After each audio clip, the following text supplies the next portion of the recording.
Okay, so anyway, but yeah, so some great projects on the program, but just a ton of data that's available at the C-SPAN archives. I love and I use frequently, so it's exciting, to be among friends in this regard, enjoying and learning from each other, using the same data, but pretty different approaches and different types of projects.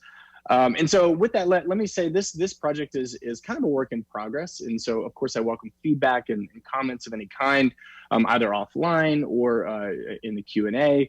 But for this project, I'm going to shift gears pretty substantially from almost all of the other projects. And instead, I'm going to use just a ton of data over a really long period of time, and I'm going to try to understand government. So quite a tall order, but in other words, I'm going to use the C-SPAN data to explore government and public policymaking, rather than exploring C-SPAN itself as an organization. So I'm going to be kind of departing a little bit, but there are many kind of links to draw between media and the other branches of government that I discuss a little in the paper, and I'd be happy to also kind of talk with each of you through those things too. So, but anyway, with that, so suppose that we're interested in understanding whether government's current response through policymaking in this era of COVID-19 is unique, or whether it's just kind of the pattern of policymaking that we see is a natural function of time. So more broadly, kind of in terms of a research goal, I'm interested in exploring governmental responses to epidemics over time. And so epidemics, in that I want to place COVID-19 in the context of public policy making. The way to do that for the most clear comparative value is to look at other similar types of issues to which political elites have responded through public policy making. Okay, so this is great. And oh, actually, you know what? I just realized I shared my screen without volume. So let me share it one more time. Just to make sure.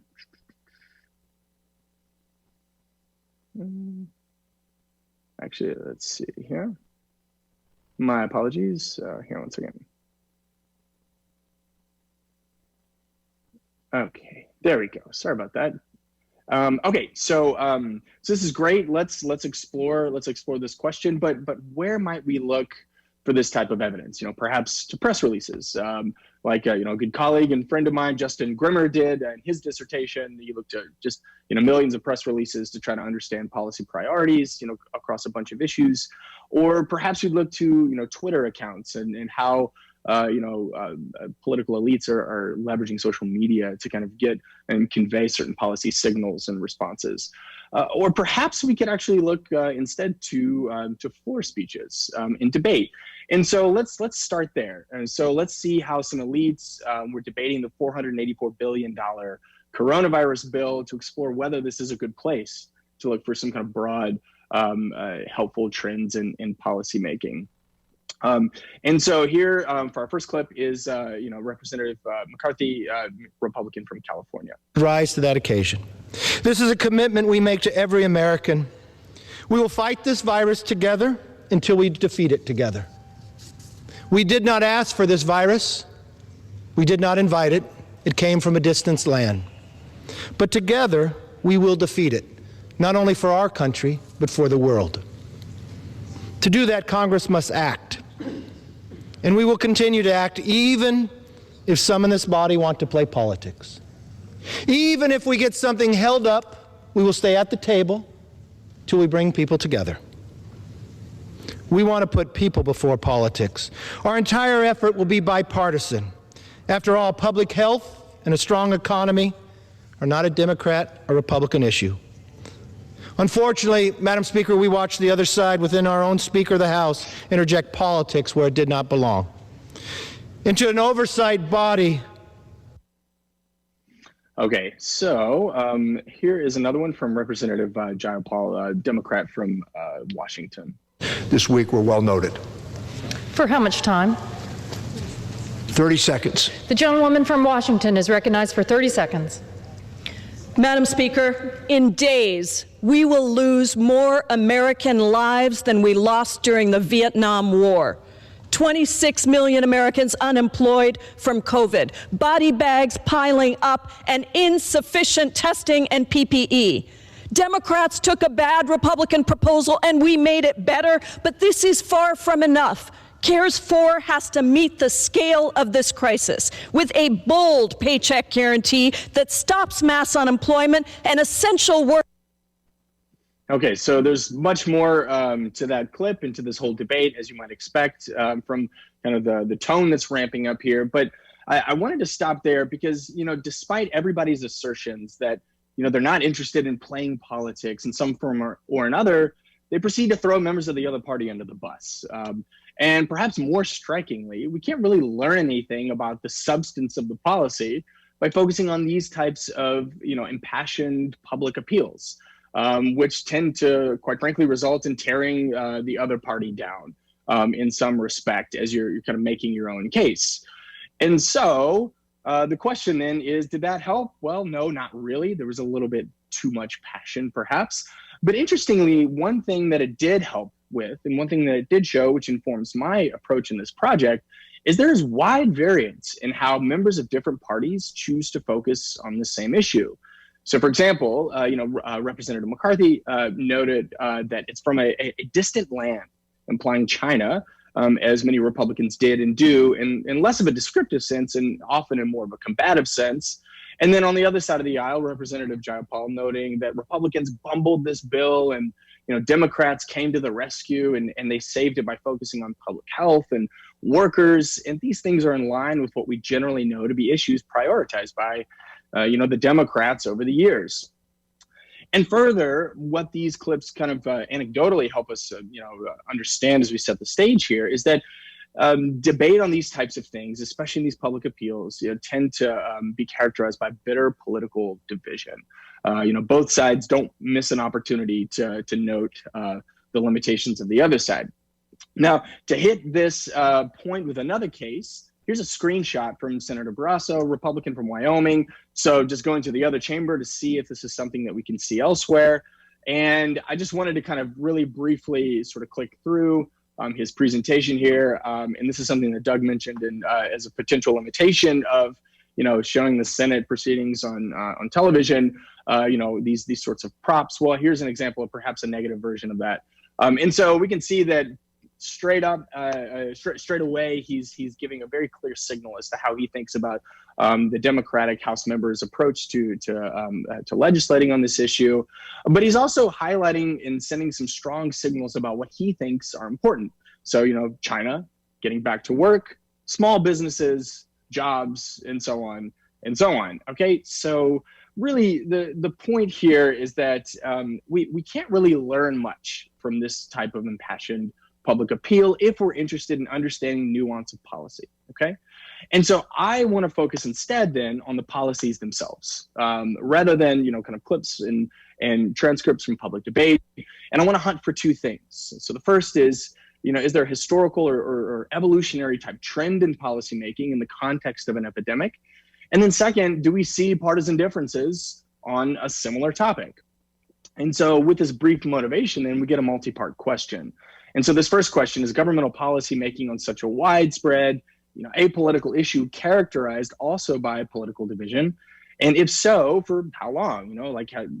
When should we expect this type of pattern to kind of crop up and perhaps go away, or does it not even exist at all? Or put differently, is this type of brand of public policy making that we can see anecdotally here a function of some historical pattern on similar epidemics, or is it just, totally unique or is America just in this kind of unique era of political division where, these sorts of big nonpartisan issues are tainted by partisan division?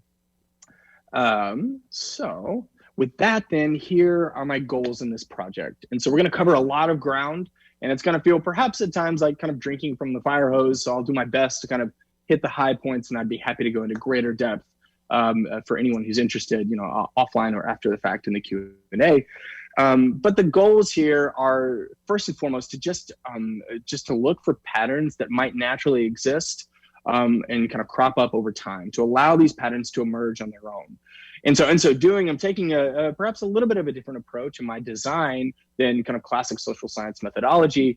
And I'm going to use computational text mining or text analysis to explore this evolutionary question. All right, and so here's how I'm going to proceed then.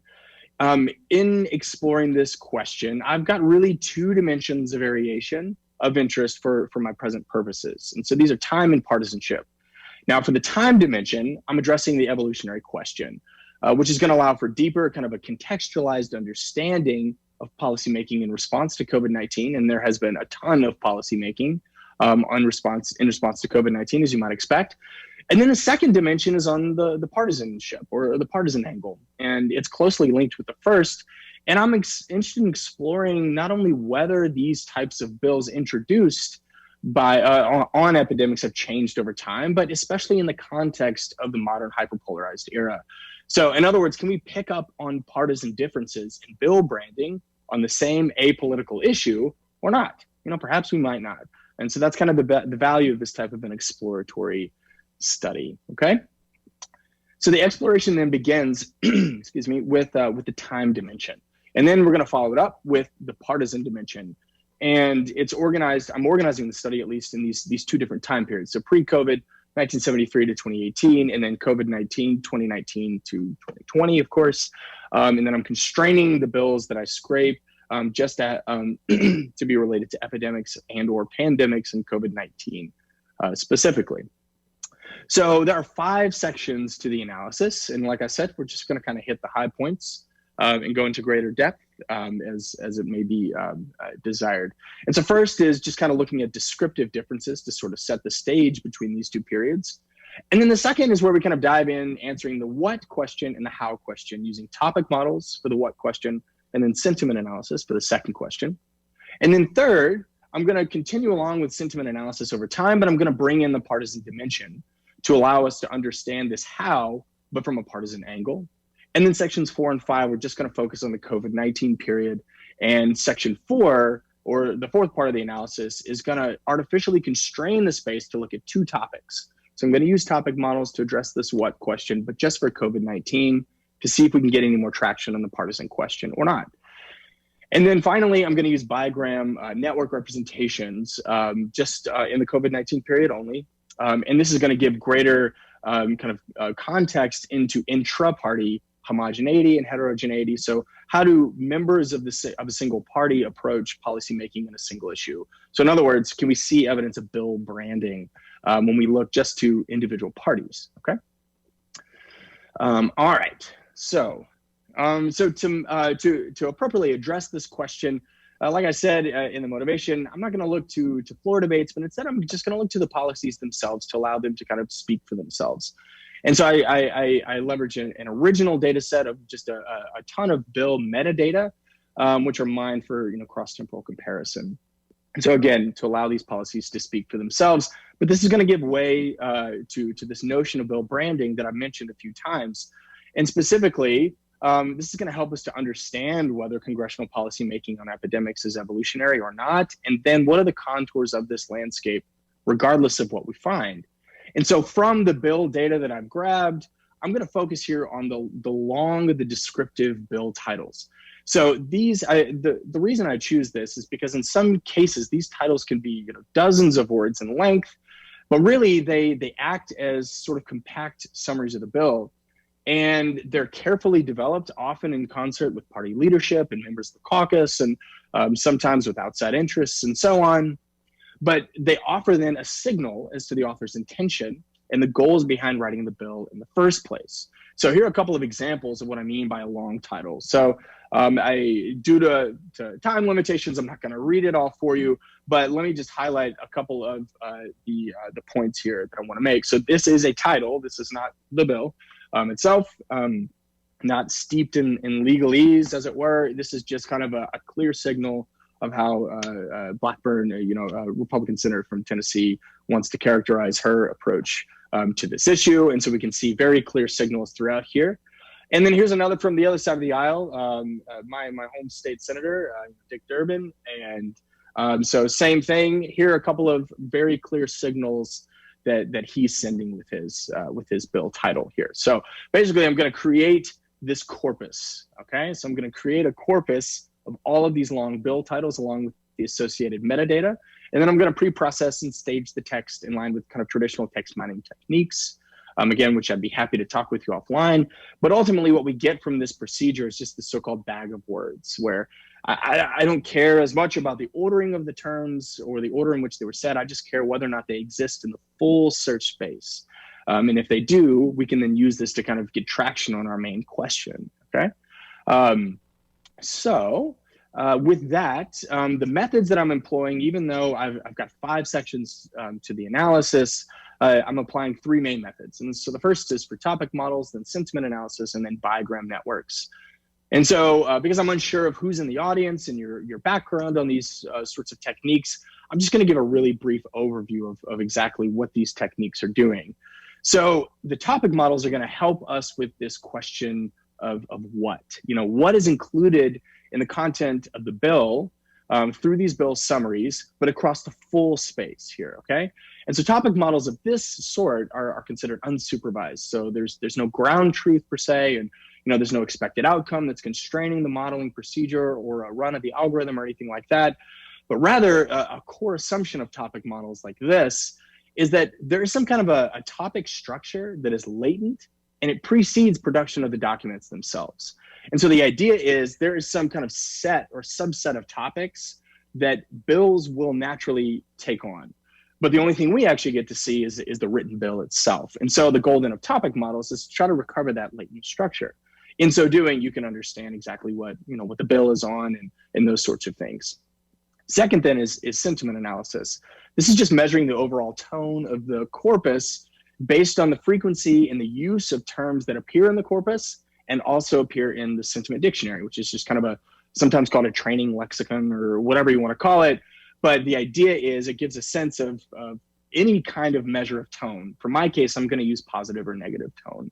And then finally, bigram networks are also going to give us a sense of the structure, but bigrams meaning 2 terms used together. And then I'm going to weight the network based on frequencies of use of these terms to kind of give us a sense of intra-party strategies. So, do we see similarities or differences within the party ranks, okay?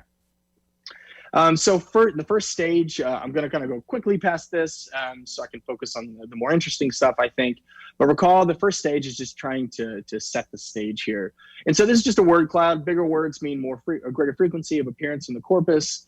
And so this is just for COVID-19, the COVID-19 set of legislation. And then here's the one for the non-COVID or the pre-COVID period. And so while we see similar types of branding, like a national emergency, the main difference that I can kind of pick out here is that in the pre-COVID period, the actual use of the epidemic in question or the epidemic in question is used in the branding of the legislation much more than it is in the COVID period. So for example, we see HIV and AIDS, we see cancer, we see tuberculosis and opioid and so on. We don't see any of those types of terms in the COVID period, okay? So with that as kind of quickly setting the stage, here's where we're gonna kind of really jump into the meat of the analysis. And so first we're gonna look at this what question via topic models. And so the way I've kind of broken this apart, you can get as granular as you want, but again, for the sake of time, I'm just gonna focus on kind of decade or era in the context of COVID, because it's not a full decade yet. Hopefully it never will be, but we'll see. But nonetheless, the optimal configuration of topics in this space is 4. I'd be happy to talk about how I arrived at that number later if you're interested. But the first thing we can see is that there's kind of a general branding of COVID-19 legislation in this first topic, in the pink or the orange up here. And then the second topic is very exclusively focused on global security and health, presumably.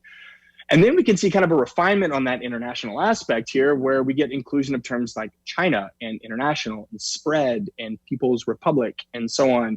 And then finally, we get kind of a shift perhaps back to a domestic focus here in the 4th. So again, this kind of a configuration of topics makes good sense with what we know about COVID, especially because we're living in this period. So it's perhaps a little bit more self-evident.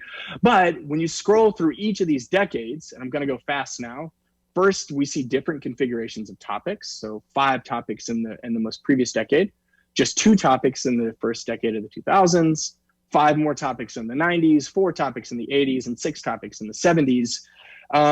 The main theme that I really unpack in the paper, but I'm not going to dive into here, is that the focus at each interval of time, so each decade, tends to focus just on the epidemic in question. Meaning we don't really see an evolutionary sort of a process here, such that the configuration in the 80s is dependent on the configuration of the 70s, or the configuration of the 90s is dependent on the configuration of the 80s and the 70s, such that the bill search space is evolving, one on top of the next. Rather, we see pretty kind of static, isolated sort of decades. But interestingly, when we turn to the sentiment analysis, so exploring the how question, we can start to see some more of these evolutionary type dynamics. And so this is just a little bit more granular look. So at Congress periods, so 2-year periods, and the y-axis is just scaled sentiment. So bars over the zero kind of dashed cut line mean positive sentiment relative to negative. And then values below the zero cut point mean greater negative tone relative to positive tone. And this is just broken out by chamber, just for descriptive reasons, but nothing about partisanship yet. And so the main trend here is when we take a step back is we can definitely see an evolution of sentiment. So just the intensity with which bills on epidemics are branded through the long titles is steadily growing from pretty much nothing in the early 70s and on through all the way to the current period, all the way down here in the 2019-2020 period of COVID, where we see, kind of the bottom fall out. And that's the greatest amount of negative tone in any legislation that we've seen in the full corpus. Now, in stage 3, I continue along with the same idea, but I bring in the partisan dimension. And so now we're not interested in kind of breaking down by chamber, but by party instead. And we see the exact same trend. We see, kind of relative to very minimal tone at the beginning, and then we see that growing, and we see just more intense tone. However, we don't see any kind of like party-specific differences or differences between the parties, such that Republicans are more negative or positive, or Democrats are more negative or positive.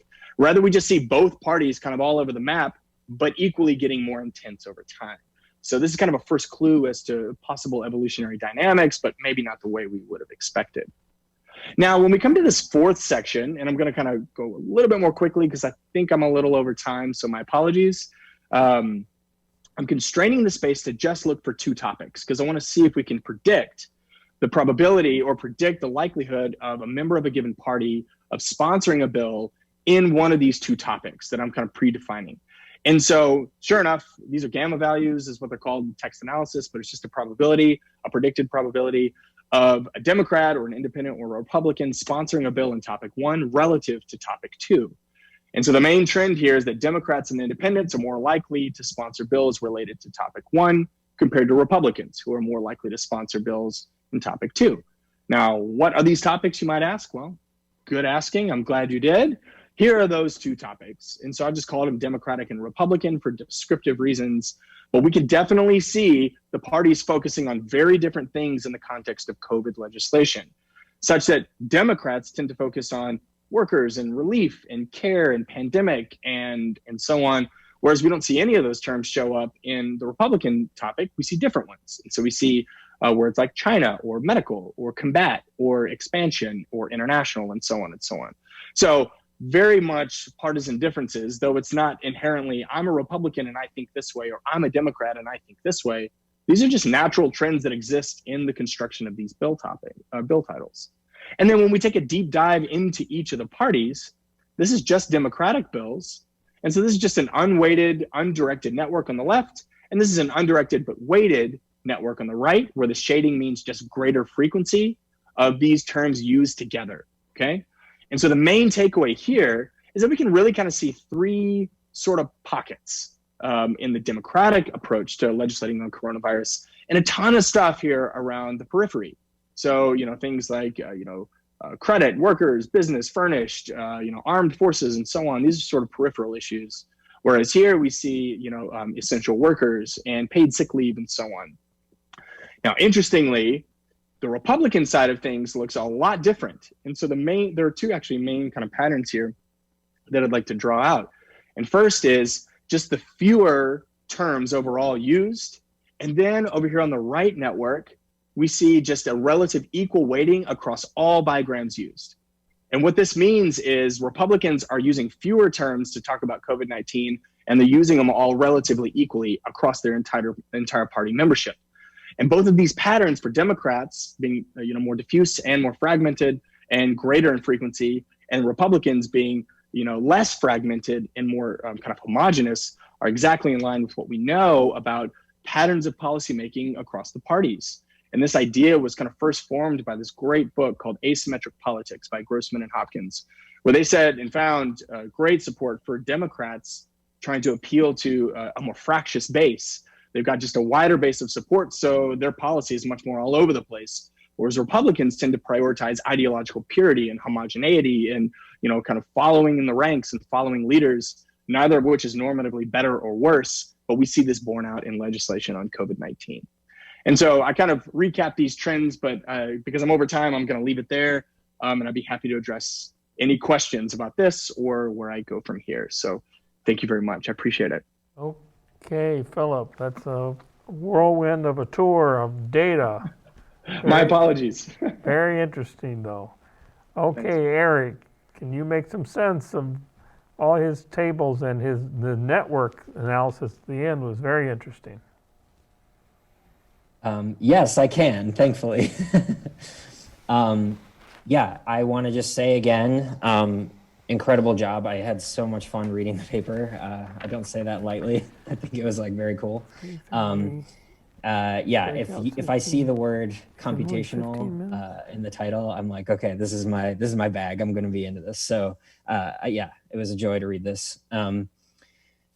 I tried my best in my feedback to not get super into the weeds methodologically, and I failed miserably at that. So most of these will be methods questions, or not questions, just kind of like thoughts, whatever. But apologies to people in the audience who this will go over their head. We can talk about it later if you want. But first things first, yeah, overall, just like what a behemoth of a paper and data, and so cool to look at the over time all the way back to the 70s. I think made a lot of sense and was very cool. I also liked that you framed it as focusing on the bills themselves, the language that's in the bills, because they're, as you say, like untarnished by news coverage, perceptions of biased reporting, like just going to the horse's mouth, I think was the right call there. So I appreciated that. And I think it's less common to do that, at least in my experience. So I appreciated that. And I thought it worked out well. I also agree that the interpretation of the bigram networks is very cool and really just kind of aligns with conventional wisdom about the parties, I feel, anecdotally, just that conservatives are much more, or the Republicans fall in line. They have a message and they stick to it, whereas the Democrats are more of a big tent. There's a lot more going on, and it's very cool to see that played out in those bigram networks. So yeah, cool stuff there. Some thoughts, things that came up as I was reading. I'll start with the most like really surface level, superficial stuff. And a lot of this is very much, I think, personal preference and kind of discipline specific. So my home discipline is communication. So that's where I'm coming from. So, take this feedback with a grain of salt, depending on who your audience is. Yeah. But the first thing I noticed is, at least from a communication standpoint, I would be careful to use word clouds as text visualizations. Totally personal preference. And I think, you use it well, like it totally does what you're trying to do with it. But it's often, I think, not very intuitive for readers to know what that is supposed to represent. I think people understand what a word cloud is, but it's more work for you as the author. The burden is more on you to kind of explain why you're even including that in the first place. So you even include the word clouds as an appendix that just shows kind of a bar graph of the frequencies. And I found that to be just way more intuitive for what you were going for. So just, I don't know, something to think about. Again, take that with a grain of salt. But in communication, we have sort of, I don't know, I don't want to use like strong language because it's totally personal preference, but I've come across people, let's say, who have like completely shunned word clouds. So just something to be aware of. Yeah. Okay. Other more kind of superficial things is the bigram networks, the visualization of them, especially the Democrat one, was a little bit hard to read. I couldn't see what most of the words were, and I was curious. So I'm actually not sure if the way the network's constructed, there's meaning behind where the nodes are and how long the edges are. But if there isn't, I would think maybe like consider stretching it out a little bit or something, making the nodes readable. And if it is purposeful, that makes way more sense of why it looks like that. But I would, yeah, I don't know, think about a way to make that easier to read, was just a thought I had. And then the last like very superficial thing is the sentiment scores, those graphs. The one that is meant to represent like the COVID era, it says 2019 at the top. And I know that it's supposed to span 2019 to 2020. But it's weird to see you talk about COVID like analysis and then it says it's from 2019. Again, very nitpicky. I tried to not be this way and I failed, so I'm sorry. But that was confusing, maybe just for me. Okay. Moving on from that, something that came up when I was thinking about the topic models is well, first of all, I meant to say at the beginning, I think you do such a good job at presenting this really complex methodology in a like digestible way for people who aren't familiar with it. I think you do such a good job with that. Please keep up the good work on that. I think people who do computational methods, we need more of this accessible stuff. So really appreciated that.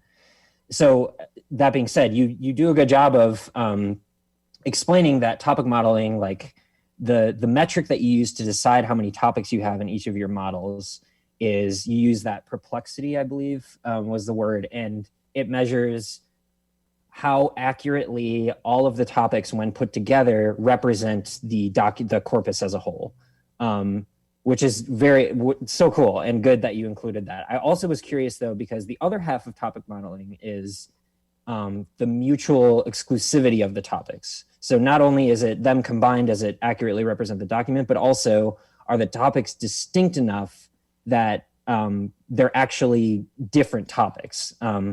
So I was curious, like, if you had thoughts on that or, thinking about including something about that. I think the justification you have is totally appropriate. It's just something I thought of when I was reading. So something that I think a silhouette score would measure that in the same way that a perplexity, sorry if I'm getting that concept. No, that and coherence scores also are kind of the way to do that. Yeah, exactly. Yeah. Okay. Something I thought of. Thanks for that.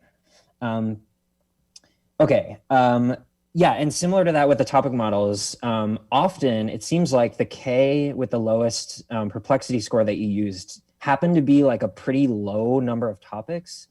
And that isn't inherently a bad thing. I just was curious if you caught on to that, if you had feelings about that. I think your justification speaks for itself, but I know that if I was doing a topic model and I saw, one of them had like 4 topics, I would think about it. I don't know, just, is there something going on? Is it not doing what it should be doing? Whatever.